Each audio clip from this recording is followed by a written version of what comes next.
I I know. said I'm gonna just go on mute and turn my camera off, but I'm here if anybody needs anything, okay? Okay, thanks, Okay. Lisa. Thank you.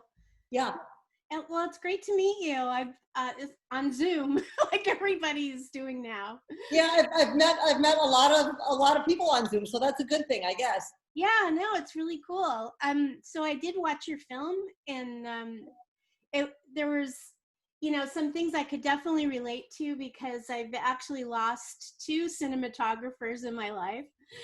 Oh no, I'm sorry. My gosh. I know. One was fairly recently, like in February, before the lockdown. And the other one was like in 2001. But they were both cinematographers, which was kind of, That's pretty interesting, isn't it? yeah, yeah. So I I was mean, it's interested in common thread I was really interested in your hair. No. No, it was so many different colors. It was just like amazing. as it is now. Yeah. Um, Yeah, it's beautiful. yeah. Well, I feel like the hair in the film kind of showed like the time, like how Uh-huh. much time has passed in different periods of my life and that kind of a thing. So, Yeah, mine's yeah. turning into a skunk right now. I like haven't been able to get out and do anything because I'm in Los Angeles, so we've been pretty much locked down for 4 months. Okay. Okay. Wow. So you're like in total lockdown? Well, I mean, things are sort of starting to open up, but we still really can't do much of anything. So Yeah. Yeah. you Yeah. can, We're kind of let's open, let's close, let's open, let's close. And I think they're going to announce that the face masks have to be mandatory if you go into businesses. So that's what I heard. So we'll see. oh yeah, ours have been, which is fine because Which is fine. yeah, Yeah. can't believe all these people that have like. There was one woman that just had a total fit in Trader Joe's. It was like so insane. Well, it is insane. And I feel like if you compare it to like when we travel, we take off our shoes and our belts and put all that stuff on the belt. And it's like, but you can't wear a mask. It seems so simple. It seems so Yeah, simple. it's not. It's kind of a no-brainer. It's kind of it's a little piece of cloth. And Yeah, if it turns out like in a year that we didn't have to wear them, oh well. So we wore them for a little while. Oh well. right. Yeah. I mean, if that's all we have to worry about is the mask, oh my God. I know. I know. Right? God, really. Yeah. I was interested in knowing what you did before you started the film because you weren't in the film industry before, right? Or were you? I was not. I'm a retired person. I've been retired since about 1998, Wow. which is a long time. I was married, and my husband my husband at the time, and I had a business that we ran for 16 years. It was in the tech industry, Oh, um, and we sold the business, and we got divorced, and so I kind of been making my way all these years. It's been about, I don't know, 17 years since I got divorced. So no, I have other than going to films and liking films and knowing Dennis, I had no inkling of what the film industry is as far as making a film. So I'm right. pretty much a novice. Hey, you did it. That's really cool. I did it. Yeah, thank you. Yeah. How did you meet him? I met Dennis in Phoenix, Arizona at the blues club that was in the film, the Rhythm Room. And I had met some people on Facebook somehow. No, Mm-hmm. that was back in 2010. And this group on Facebook of some people, and they say, oh, we're having this blues harmonica 3-day festival at the Rhythm Room. They said, you should come, you should come. I didn't know any of these people, but they all seemed very nice. I thought, I'm gonna go. So I went and I met them, and Dennis and his friend, Boomer, the sound guy. Of course. A clever name, yeah. Right. Right. Yeah, I mean, they were both adorable. So Boomer and Dennis were there filming the event. So they were there all 3 days filming the event. So I kind of, chatted with them here and there, but I was mostly on my own with the people that I met. So yeah, so that's how I met them. Isn't that cool? Yeah. No, Yeah. that's really cool. Yeah, Yeah, I like Phoenix too. It's fun. I do too. Yeah. My parents used to live there. Yeah. Yeah. Yeah. I used to winter there for like 5 years in a row. So, Oh, right, a snowbird. a snowbird, a snow chick, I like to say. Yeah, that's good. I like that. Right? It's a little cuter. It's a little cuter. Yeah, definitely. Right. Definitely. What made you decide to make a film? Like, what spurred you to do that? Well, on my 60th birthday, I had a little party. As I kind of, I think I mentioned this in the film.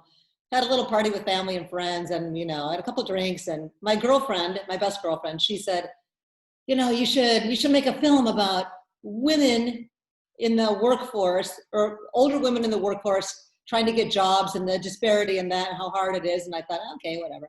I didn't really think much of it because we had a couple cocktails. And Yeah. then a year went by, and some not so fun things happened in my life, and I thought, maybe that film thing kind of popped back in my head. Yeah. And I thought, and Dennis was not in the picture at the time. We'd kind of broken up a little bit. Mm-hmm. And so I thought, I'll just call him, because who else would I ask? Right. Um, so I called him and I asked him, and he thought it was a good idea. So we kind of went forward that way. And, I knew he would be able to help me, and he did, of course. He's a great cinematographer and a lot of experience. So I thought, what better person? So I think I also wanted to maybe get back together with him. That was probably kind of my plan. It worked. That's good. Yeah. Yeah. Was he from Phoenix, or did he work in LA too? He's no, he did not live in Phoenix. It was just like that one time gig. He and Boomer drove there from LA. Oh, okay. He lived in LA off and on for many, many years, but he's originally from Connecticut. So, but he's really a California boy. So he kind of went back and forth from California to Connecticut, and finally, landed in LA. So Yeah. that's where his heart was. That's where his heart was, and where the work was. So Right. Yeah. Well, yeah. definitely not anymore. You could be from anywhere. I've been working as a voiceover person for. That's why I have this little kid voice, but for like 40 years. Yeah.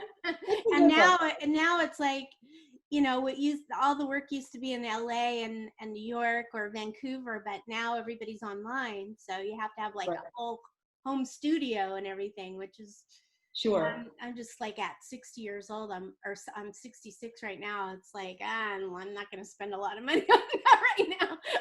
Well, yeah, and I feel bad for the film industry. I mean, all the cinematographers and anybody involved. I have some people here that have stopped working because Yeah. I have a lot of friends that are freelancers. So there's no work because we can't go back to work yet. So that's kind of sad. So I think I was talking to somebody yesterday about LA and how the industry probably is kind of really shut down, I suppose. I don't know.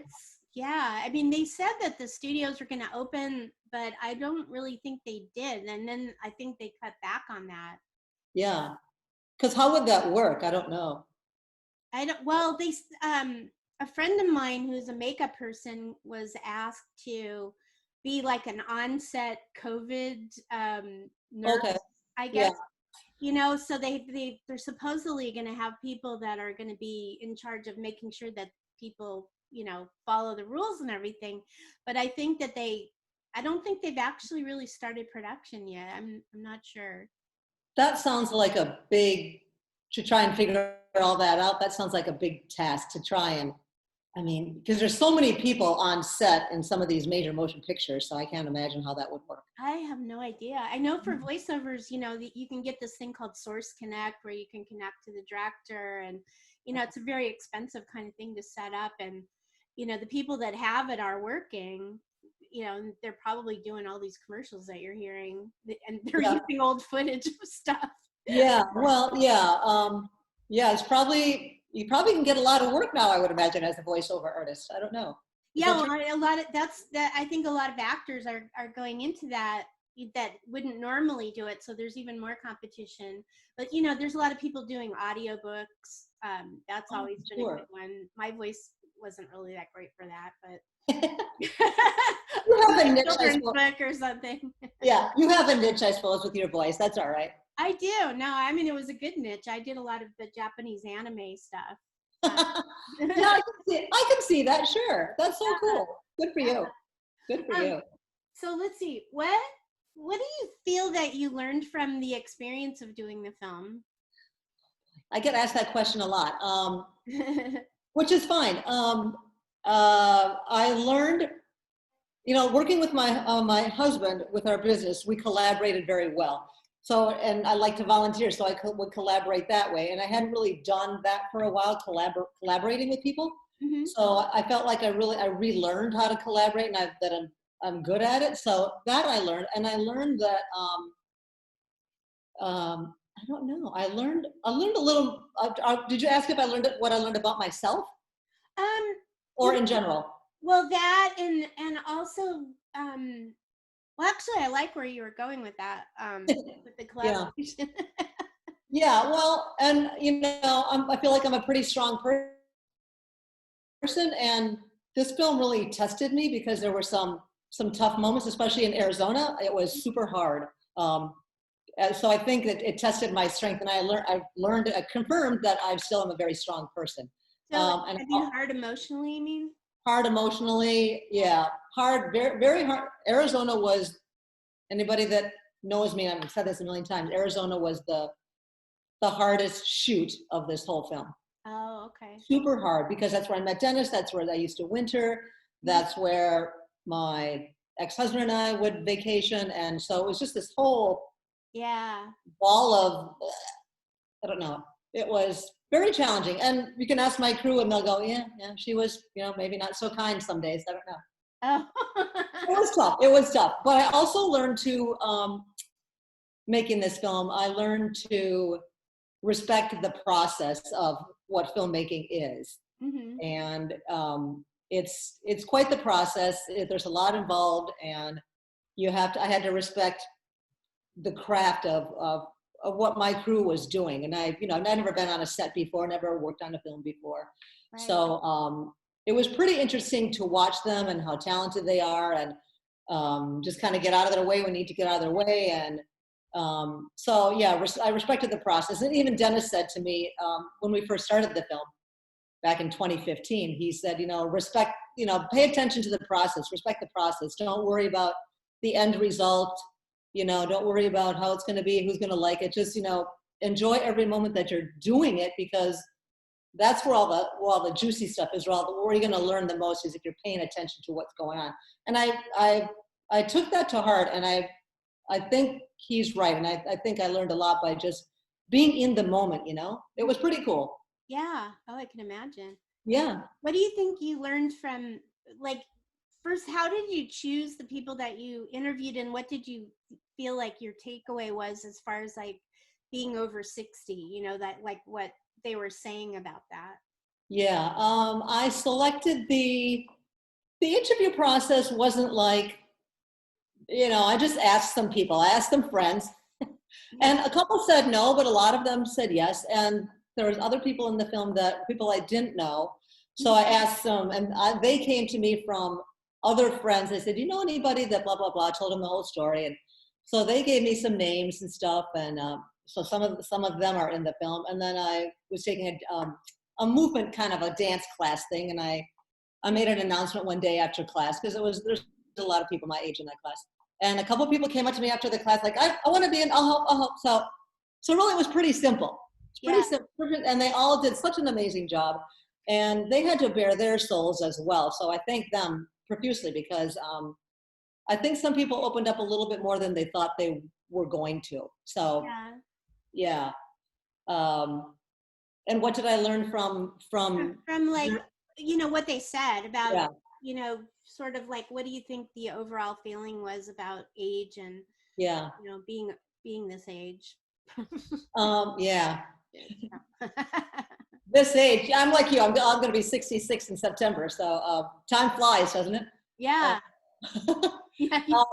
I learned from them that most of them, I think, were, oh, it's no big deal. 60's fine, and I'm happy to be this age, and And I thought, really? Are you sure? It's like, because I was having the reason I made the film is because I was feeling kind of like uncomfortable with it. Like, doesn't anybody feel the way I feel? Like, kind of the reason I made the film. Like, I wanted to find out from other people if they thought the same way, if at all. Yeah. So yeah, most of them were like pretty okay with it. Like, yeah, this is great, and I can do what I want, and I can happy in my own skin, and age is just a number. So I took all that to heart as well. So by the time I finished the film, I didn't feel as, of course, a lot of time had passed since 2015 by the time I finished it. So Yeah. my attitude and feelings had changed quite a bit. I'm a lot more relaxed now about my age. Right. Except when, you know, you're in the age group of high risk Oh, now. I know, right? I Oh my know. God. Yeah, I'm in that box now, that 60 plus box. Holy cow. Yeah, you can't even, you know, like the idea of getting on a plane or something is scary. Yeah, no, I don't think I have to make the decision to cancel some plans, and I think I need to do that this week because I don't feel like that doesn't feel right to me right now, and I don't think it's going to be. I think it's going to be a while before I feel okay with that. So what are your plans for the film's release? Like, how is that working now that we're all kind of stuck and We're all kind of stuck. Well, the film actually premiered. Um, the film actually world premiered in Peoria, Arizona early October, this uh-huh. past October. And then it premiered here in Milwaukee, like late October, mid to late October. So we've already had our premiere, and we had a bunch of other screenings in town here. And some local establishments have had back rooms, and they would invite guests to come and watch it, and Q&As. And we have a lovely hotel here that is like it's like an art hotel. They have arty things going on there. Yeah. So we had a screening there. So that was all very cool. That went very well. Then our plan was to hopefully get into other film festivals, Yeah. but that wasn't forthcoming. So my publicist Lisa and my producer Chris and I had a talk about it, and we decided to take the film on a road trip tour, like around the country. And that would be happening right now, but obviously we can't do that. Yeah. And we were going to go visit cities and small theaters and, grief groups or women's studies classes at universities, all that kind of thing. So like smaller groups and art house theaters, that kind of stuff. Yeah. Kind of looking forward to that, but that stopped. So now we're doing the virtual tour, which is on virtual theaters across the country. And I believe it's still showing at many of the theaters, probably like 10 or 12 theaters. And I can give you the info at the end of the that would be great. Yeah, so, and that's doing very well, and you rent the film, and it's actually helping me, and it's helping the theaters because we split the cost, we split the revenue, so it's a pretty good deal because people are home and watching movies, and it's a pretty good deal. I'm kind of happy about it. So, but from here on out, we're not sure yet. We're not sure. Yeah. We're kind of talking about it.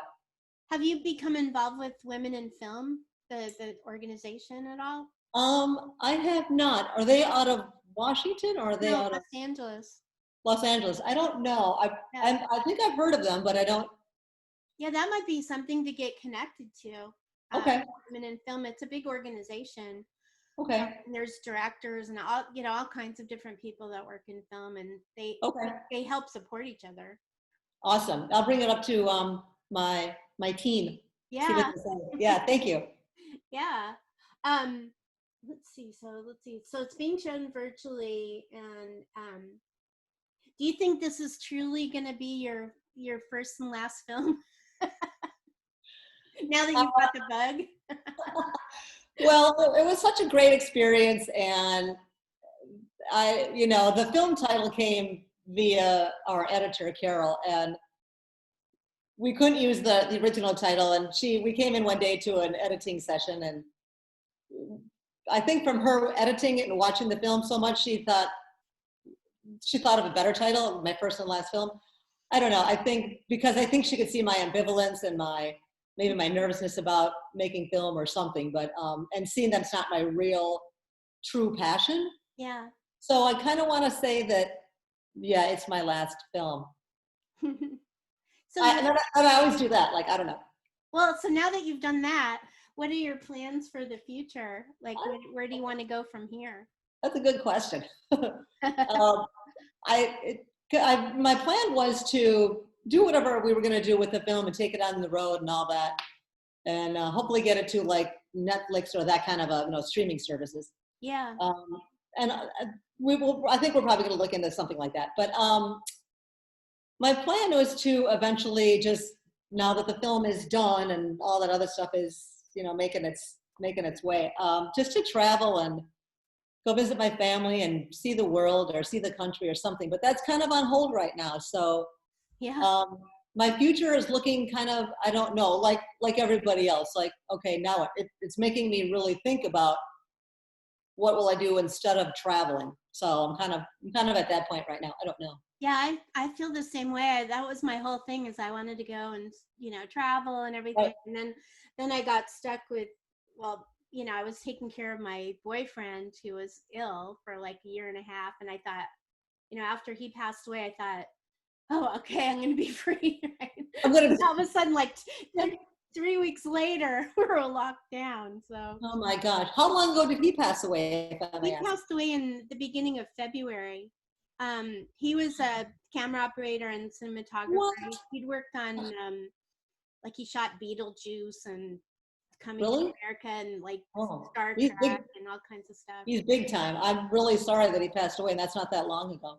Yeah, yeah. Yeah, It was a hard deal. It was like pancreatic cancer, so it was like. yeah, that's tough. Yeah. That's tough.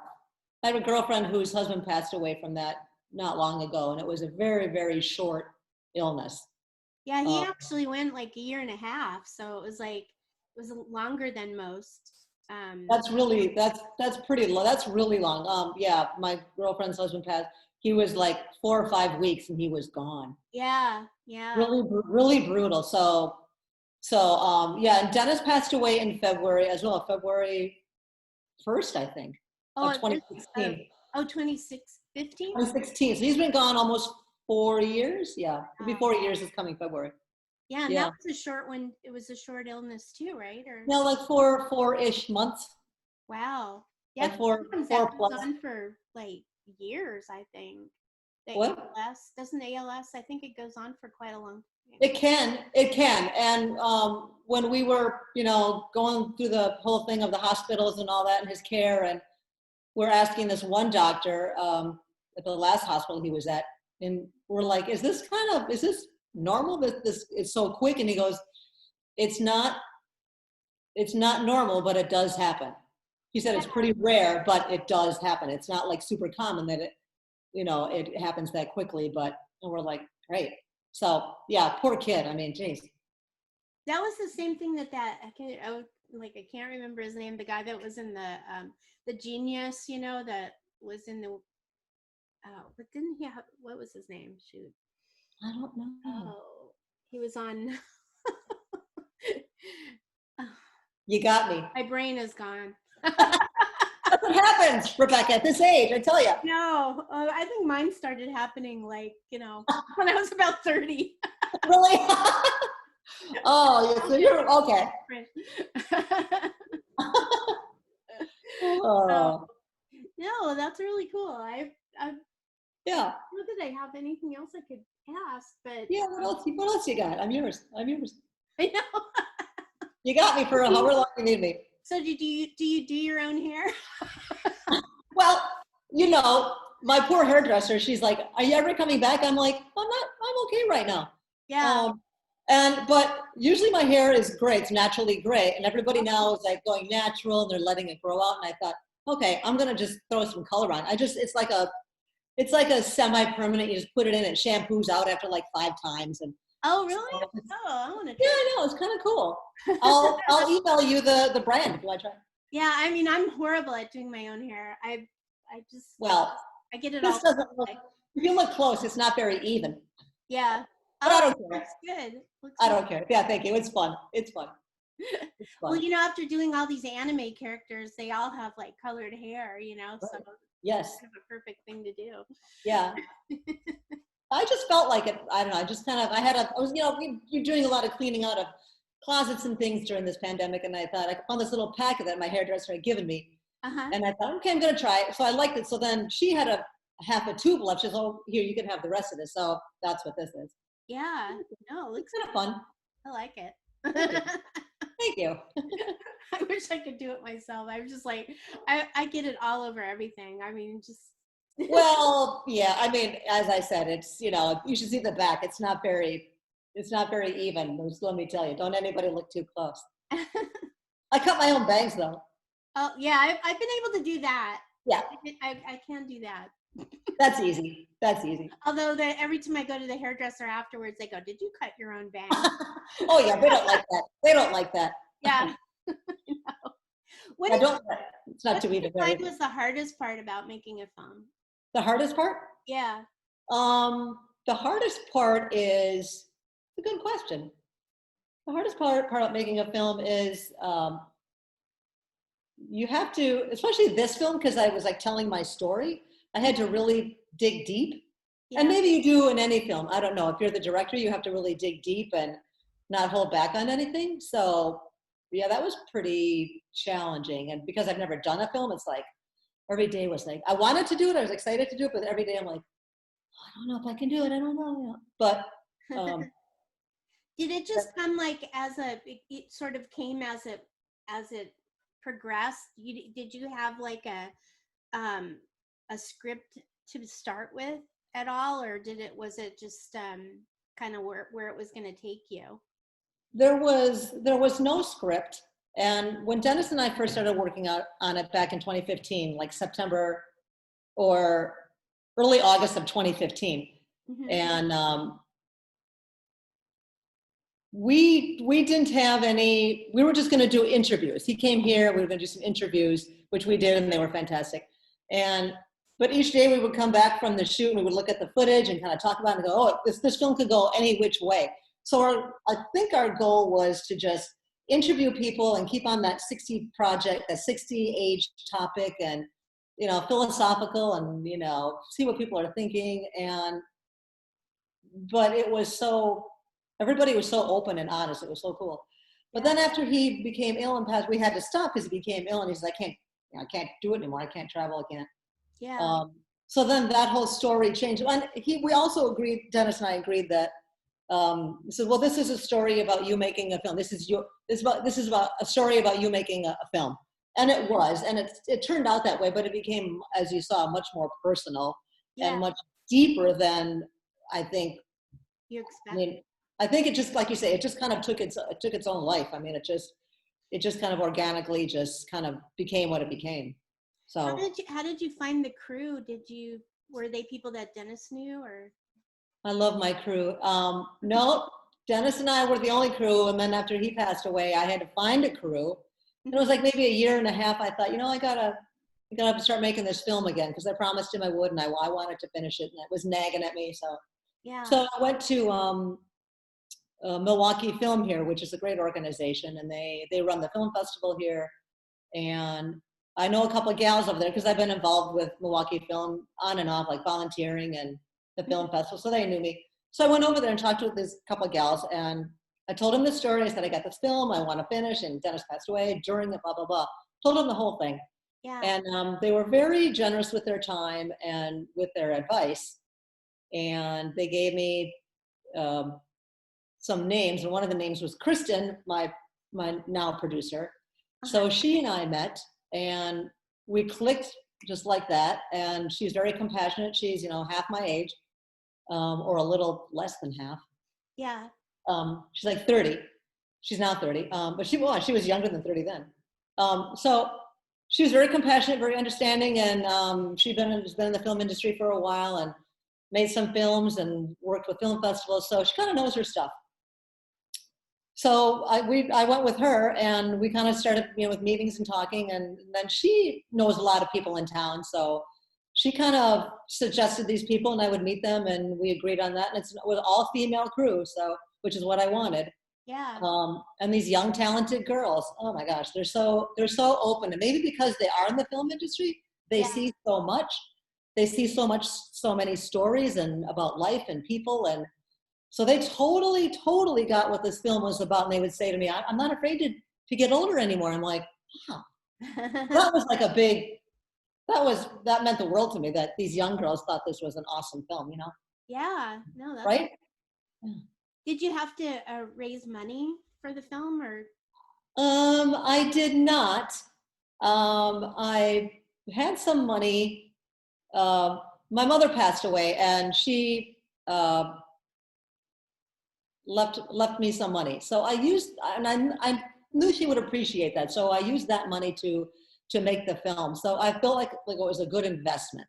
Yeah. I know she would be happy. She had met Dennis. I saw she was in the film, so I thought that would be a good way to do it. Yeah, a lot of independent films get made that way. Yeah. Okay. Yeah. Yeah. I mean, it's hard to fund a film, so I'm very, very lucky that I had that.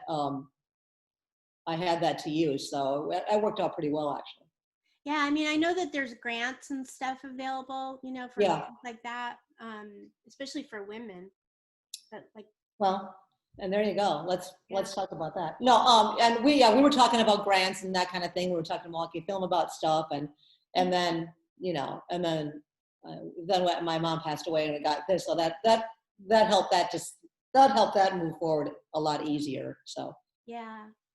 yeah. Well, I think I take grant money away from people that really could use it, yeah, that's true. right? So yeah. Yeah, I guess as long as you don't need it, that's cool. Yeah, I mean, I know there's many other people out there that probably could use it. I don't want to take it away. If I had this opportunity to use that money from my mom, I thought, well, I think that's a better use. Yeah. Yeah. Wow. Yeah. Well, I think I got everything that I Okay. can use Okay. right now.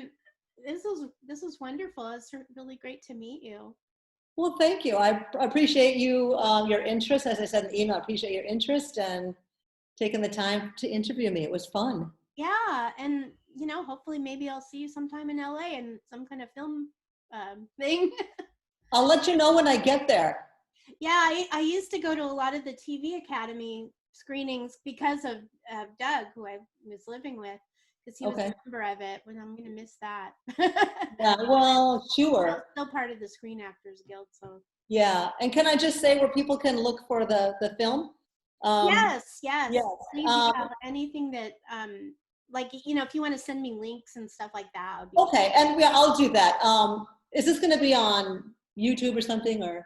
Well, I have a blog, so it's a Baby Boomster. So yes. I don't know. Sometimes I may end up putting it on video if that's okay. Sure. Yeah, just let me know when you do. Usually I use the video just to transcribe what I was talking about. Gotcha. Okay. But yeah, but we'll send you all the links. Okay. So if any of your subscribers or followers want to check out the film or check out our website, we've got a nice website, and we've got a Facebook page, and so we're kind of all over the place. Okay, cool. Yeah. Yeah, I'll wonderful. definitely link that in my okay. when I write about it, and I'll send you the link when it's live. Perfect.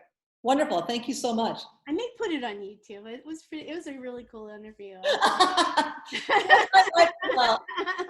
Well, you're very fun. So it was an easy interview. It was like we're just chatting here. That's great. Yeah. All right. Well, thank you so much, Tracy. Okay. Thanks a lot, Rebecca. Take care of yourself. Okay. Thank you both. Stay well. Thank you so much. Bye, everybody. Bye, Lisa. See you later. Bye.